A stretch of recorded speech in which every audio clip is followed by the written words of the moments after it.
देखिए जी, पाकिस्तान तो सारी ज़िंदगी मुश्किल वक़्त से गुज़रता रहा है। इसका सबूत ये है कि पाकिस्तान 25वें आईएमएफ प्रोग्राम में है।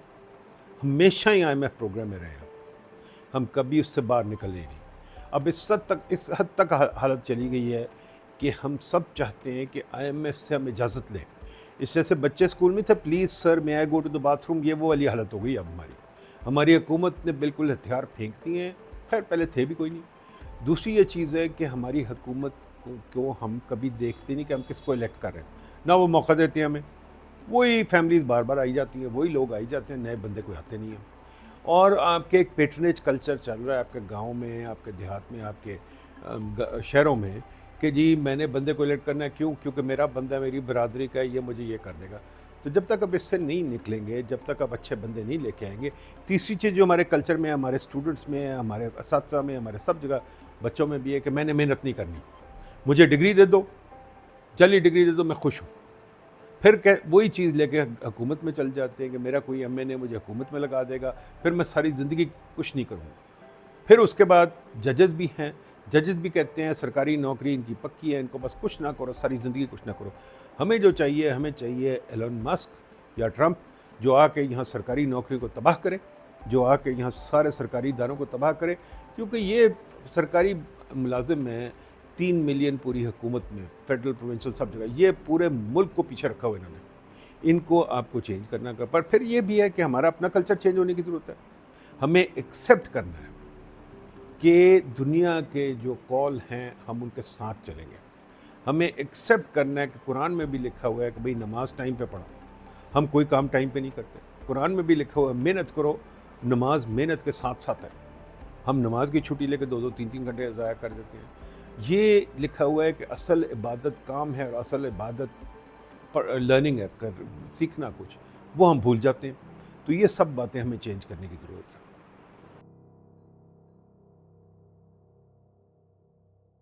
हमें अपने निज़ाम को बदलने की ज़रूरत है। ये पीएसटीपी का निज़ाम, प्लानिंग का निज़ाम हमें गोरे ने सिखाया था 1956 में।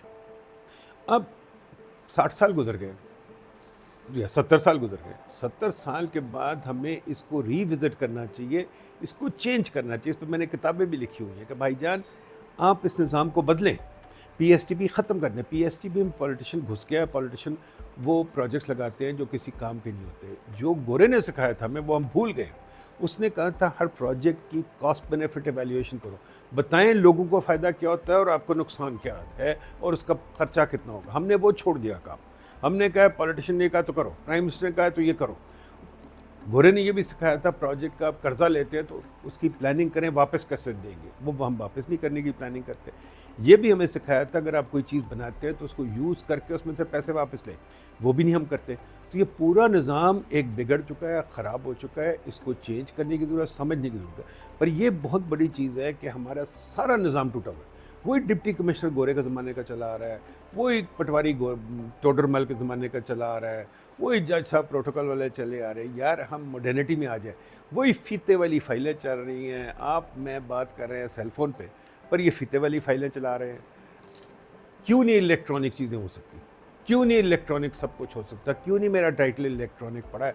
क्यों नहीं मेरे काम सब इलेक्ट्रॉनिक हो सकते हैं? आजकल के ज़माने में तो होने चाहिए, वो भी नहीं हम कर सकते। हमें रिफॉर्म ये चाहिए कि बाबूइज़्म ख़त्म करें, इलेक्ट्रॉनिक काम करें और गोरे का निज़ाम ख़त्म कर दें और एक मॉडर्न निज़ाम आए जहाँ बैठ के लोग इलेक्ट्रॉनिकली सब काम कर रहे हैं। डिजिटाइजेशन।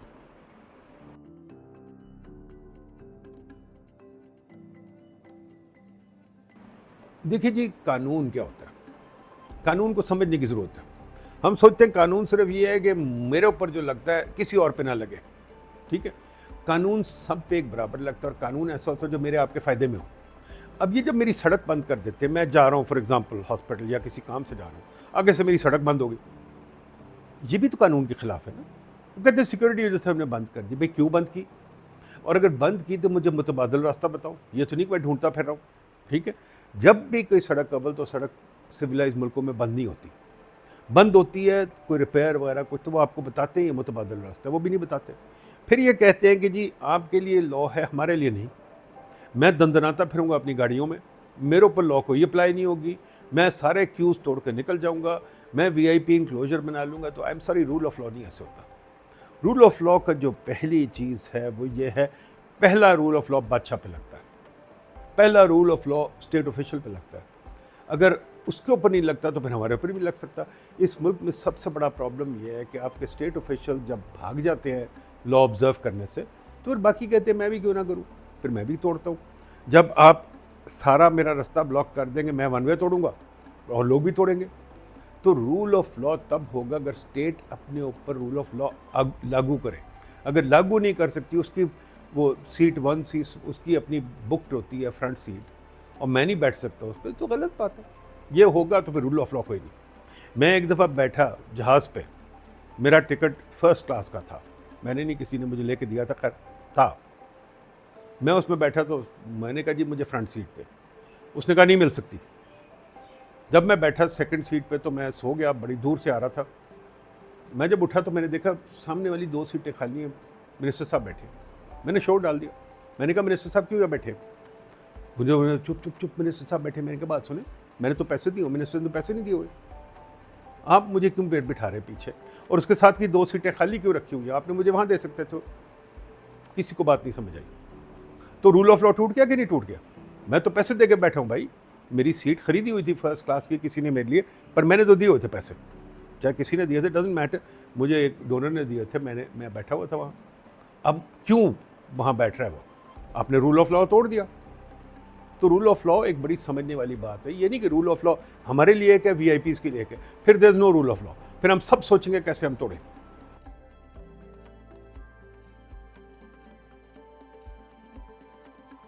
आई थिंक अपने हर किसी को अपने एरिया में रहना चाहिए। आपने सब ने, हमने बचपन में एक चीज़ सीखी थी, क्रिकेट खेली थी ना, तो जब क्रिकेट खेलते थे, हालांकि मुझे कोई खेलनी नहीं इतनी अच्छी आती थी, पर जब खेलते थे तो एक चीज़ जो सीखी वहाँ, जो सारी ज़िंदगी का लेसन है कि प्ले योर पोजीशन। हम सबको शौक़ था आउट करने का, हम सबको शौक़ था। उन्होंने कहा नहीं, अगर आप स्लिप में हो तो गली में ना जाओ, अगर आप गली में हो तो वहाँ ना जाओ सिली मिडॉन पे वगैरह। ये हमें करना पड़ेगा। ये जो है ना कि हर हुकूमत का इदारा एक दूसरे को जाके पावर के लिए बीच में पड़ जाता है। और नंबर 2 बातें, जो एक और बहुत ज़रूरी बात, हर हुकूमत का इदारा एक हाउसिंग कॉलोनी बना लेता है। जैसे डीएचए है, जैसे जजेस कॉलोनी है, जैसे सुप्रीम कोर्ट कॉलोनी है, जैसे वापटा कॉलोनी है, जैसे पुलिस कॉलोनी है, जैसे पता नहीं कितनी कॉलोनी है, हर गवर्नमेंट के इदारे ने, जर्नलिस्ट कॉलोनी भी है। अगर आप ये काम करेंगे तो फिर आप अपने काम से हट गए। तो हमें, हमारा सब कुछ बिगड़ा हुआ है, क्या कहते हैं, आवे का आवा बिगड़ा हुआ है। हमें एक सीरियस कन्वर्सेशन, अपने आप को, अपनी कम्युनिटी को, अपनी रिफॉर्म की ज़रूरत है। हर एरिया में रिफॉर्म की ज़रूरत है, जो हम बिल्कुल करने को नहीं तैयार, बिकॉज हमें ये सिस्टम, गोरे का सिस्टम बहुत पसंद है। क्योंकि कुछ लोग हैं जो गोरे की तरह रहते हैं, जो वीआईपीज़ है वो गोरे की तरह रहते हैं, आप और मैं कमी हुई तरह रहते हैं। तो ये जो आपने हाइब्रिड सिस्टम बनाया हुआ है, इसमें रूल ऑफ लॉ कभी हो ही नहीं सकता।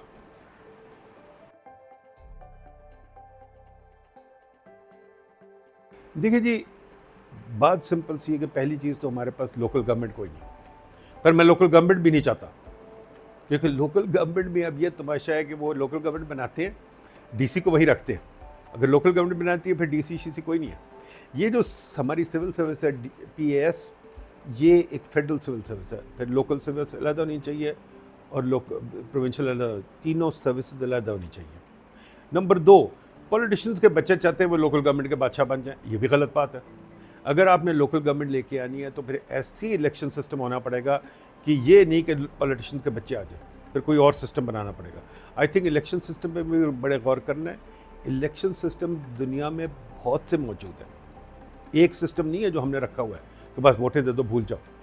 अगर हमने लोकल गवर्नमेंट करनी है तो हमें सिस्टम लाना पड़ेगा जिसके अंदर आप करें कि जी वो जो सेकंड राउंड वोटिंग या रैंक चॉइस, यानी कि अगर 51% नहीं आता तो दोबारा वोट होगी पहले 2 विनर्स में। अगर आपके पास जो वोट कर रहे हैं आप हर एक को 1 2 3 4 कहें, ताकि आप नंबर 1 को वोटें दे के देखें क्या बनता है। ये डिफरेंट तरीके होते हैं वोट के। उसके साथ एक चीज़ है कि जब ये होगा, आपको शहरों को आज़ाद करना है, शहर अपनी मर्ज़ी से अपने आप को चलाएं। एक जो बहुत इंपॉर्टेंट चीज़ है, हर शहर का अपना एक एडवांटेज होता है। जैसे सियालकोट है, उसका एडवांटेज है स्पोर्ट्स गुड्स, लेदर गुड्स। जैसे गुजरांवाला है, उसका एडवांटेज है इंजीनियरिंग गुड्स और इस किस्म की चीज़ें। जैसे लाहौर है, लाहौर का एडवांटेज ज़्यादा कल्चर वगैरह है। Let people make their own destinies in their shares and let people decide how to go. जैसे कि लॉन्ग टाइम गो मैंने सियालकोट पे पेपर लिखा था कि सियालकोट में जो है आपका सिस्टम, जो सबसे बड़ा प्रॉब्लम आपका है, आपकी एक्सपोर्ट क्यों नहीं बढ़ती। You got a sports good industry and leather good industry, but you have no design in Sialkot. तो आप मार खा जाते हैं बिकॉज डिज़ाइन आपको सारा बाहर से मंगाना पड़ता है, अपना डिज़ाइन कोई नहीं करा सकते। आप सियालकोट में डिज़ाइन स्कूल बनाएं, आप सियालकोट में आर्टिस्ट स्कूल बनाएं ताकि वो आके आपको हेल्प करें। अब ये चीज़ आपकी लोकल गवर्नमेंट कर सकती है। नंबर 2, 3, सियालकोट का एक एटमॉस्फेयर, या इवन गुजरांवाला सबका एक एटमॉस्फेयर ऐसे हो जहाँ यूथ आके रहना चाहे और यूथ कल्चर हो, यंग कल्चर हो। यू नो, चाहे बेशक यंग कल्चर में हज़ार चीज़ें होती हैं, कैफ़ेज़ होते हैं, रेस्टोरेंट्स होते हैं, बार्स होते हैं, आने दें, बनने दें।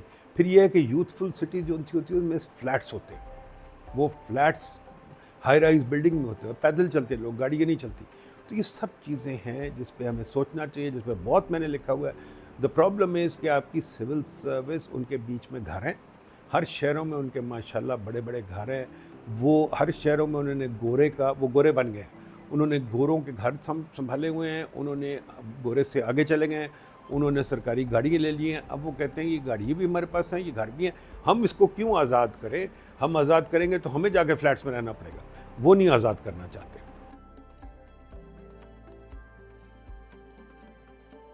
और हमने सोच को इस मुल्क में मारा है, सोच के खिलाफ अब लड़े बहुत हैं।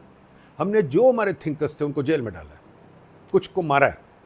आप सोचें, अगर आप शुरू से ले लें, अब्दुल सलाम को हमने मुल्क में रहने भी नहीं दिया, उसका नाम भी मिटाने की कोशिश की। माना यार, रिलीजन अपनी जगह, फिज़िक्स अपनी जगह, ये हम सेपरेट ही नहीं कर सकते कि रिलीजन और फिज़िक्स क्या है। उसके बाद आप देख लें, आपका फैज़ अहमद फैज़ को भी आपने जेल में रखा। उसके बाद आप देख लें, सर सैयद को आपने, जब उसने कहा था मुसलमान पढ़ें, आपने उसको काफिर कहा। इकबाल ने जब शिकवा लिखा, उसको आपने काफिर कहा। दूसरी चीज़, मैं लिखता रहता हूँ बहुत सारी, आपने कोई लाइब्रेरीज़ नहीं बनाई, आपने सिर्फ यूनिवर्सिटीज़ बनाई हैं जो यूनिवर्सिटीज़ नहीं हैं, वो सिर्फ बिल्डिंगें हैं और प्रोफेसरों के घर हैं। प्रोफेसर घर लगा के बैठ गए हैं, उन्होंने माशाल्लाह बिल्डिंगें अच्छी ले ली हैं, उनकी पक्की नौकरी हैं, वो कभी नहीं पढ़ाना, वो सिर्फ पढ़ाते हैं अपने पुराने नोट्स से। उन्होंने एकेडमिक एटमॉस्फेयर कोई नहीं बनाया हुआ। मैं यूनिवर्सिटी में जाता हूँ, मैं कोशिश करता हूँ वहाँ जाके कॉन्फ्रेंसेस कराने की, उनका इंटरेस्ट कोई नहीं होता, धक्के लगा के उनसे कॉन्फ्रेंस करानी पड़ती है। बाहर आप जाएँ, वो रोज़ करा रहे होते हैं, हम नहीं करा सकते।